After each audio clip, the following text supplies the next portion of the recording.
السلام علیکم ورحمۃ اللہ وبرکاتہ۔ اولاد کی تعلیم و تربیت کے بعد سب سے بڑی ذمہ داری والدین کے کندھوں پر آتی ہے ان کی شادی، ان کا نکاح کرنا۔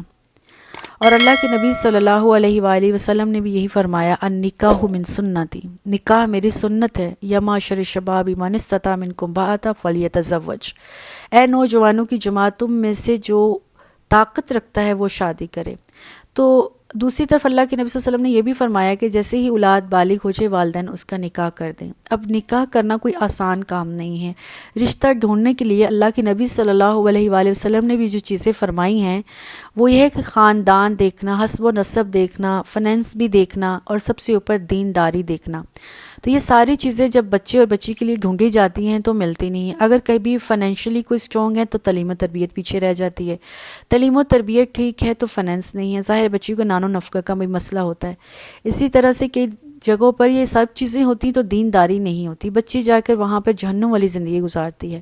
تو ہم اللہ سبحانہ و تعالیٰ سے دعائیں کریں گے کہ اللہ ہمیں کوئی نیک وسیلے پیدا کر دے۔ خاص طور پر جو بچوں کے والدین ہیں، بیٹیوں اور بیٹوں دونوں کے والدین، یا بیٹا ہے یا بیٹی کے والدین دونوں پریشان ہیں، کہیں اچھے رشتے نہیں مل رہے ہیں، تو سب اللہ سبحانہ و تعالیٰ کی مرضی اور منشا کے ساتھ ہی ہوتا ہے۔ ہم آج ایک دعا یا پھر ایک وظیفہ کریں گے، سیکھیں گے، جس کے ذریعے اللہ سبحانہ و تعالیٰ ہمارے لیے آسانی پیدا کر دے گا۔ یہ وظیفہ اتنا اتھینٹک ہے کہ 3 دن نہیں گزرتے کہ اللہ سبحانہ و تعالیٰ کوئی نیک سبب بنا دیتا ہے۔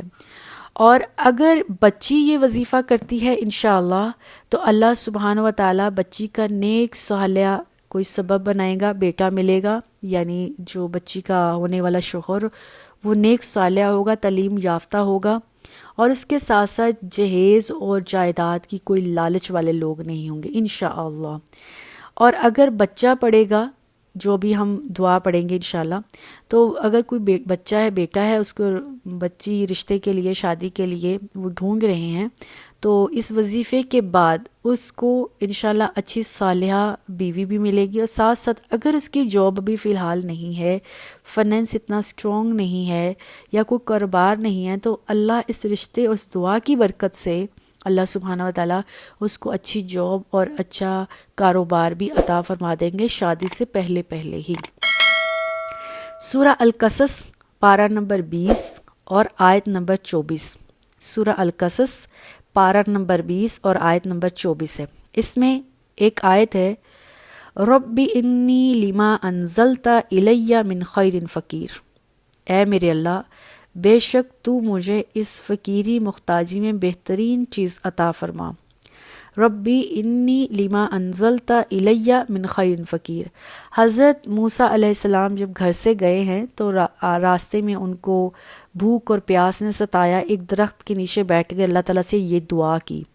اس دعا کے بعد اللہ تعالیٰ نے ان کو رہنے کے لیے نبی کا گھر دیا، یعنی حضرت شعیب علیہ السلام کے گھر وہ رہنے لگے۔ ایک نبی کے گھر ان کو جاب بھی مل گئی، پرماننٹ جاب، اور ایک نبی نے اپنی بیٹی کی شادی حضرت موسیٰ سے کر دی، یعنی حضرت شعیب علیہ السلام نے اپنی بیٹی کی شادی حضرت موسیٰ علیہ السلام سے کر دی۔ تو اس دعا کو پڑھنے کے بعد، اس آیت کو پڑھنے کے بعد حضرت موسیٰ علیہ السلام کو اللہ نے چھت نہیں تھی تو چھت بھی دے دی۔ جس میرے بچے کے پاس، لڑکے کے پاس جو شادی کرنا چاہتا ہے، اپنا گھر نہیں ہے، اللہ تعالیٰ اس وظیفے کو کرنے کے بعد چھت بھی دے دیں گے، اور اگر نوکری یا ملازمت یا پھر کوئی کاروبار نہیں ہے تو کاروبار بھی دے دیں گے، اور اللہ تعالیٰ نکاح بھی آسان کر دیں گے، بہت ہی ایزی نکاح ہو جائے گا، کوئی زیادہ ڈیمانڈز نہیں ہوں گی اس میں۔ اور اس وظیفے کو کرنا کیسے ہے؟ عشاء کی نماز کے بعد اپنی جگہ پر بیٹھے رہنا ہے، 313 بار اس وظیفے کو کرنا ہے۔ ابھی 3 دن نہیں گزریں گے انشاءاللہ تو اللہ تعالیٰ جو ہے وہ کوئی نہ کوئی سبب بنا دیں گے، اور یہ وظیفہ ٹوٹل صرف 7 دن کرنا ہے۔ ہر روز عشاء کی نماز کے بعد 313 بار اس آیت کو پڑھنا ہے، اور اللہ سبحانہ و تعالیٰ سے دعا کرنی ہے، اول آخر درود شریف پڑھنا ہے۔ باقی ہر روز ہر اذان کے بعد درود شریف پڑھنا ہے، اذان کے بعد کی دعا پڑھنی ہے، اور اس آیت کو صرف ایک بار پڑھنا ہے بس۔ تو یہ 2 طریقے ہیں اس وظیفے کو کرنے کے۔ اللہ سے دعا ہے جن کے پاس کوئی سبب نہیں ہے اللہ سبب بنائے، نیک اور صالح رشتہ عطا فرمائے اپنے غیب کے خزانوں سے، آمین۔ السلام علیکم ورحمۃ اللہ وبرکاتہ۔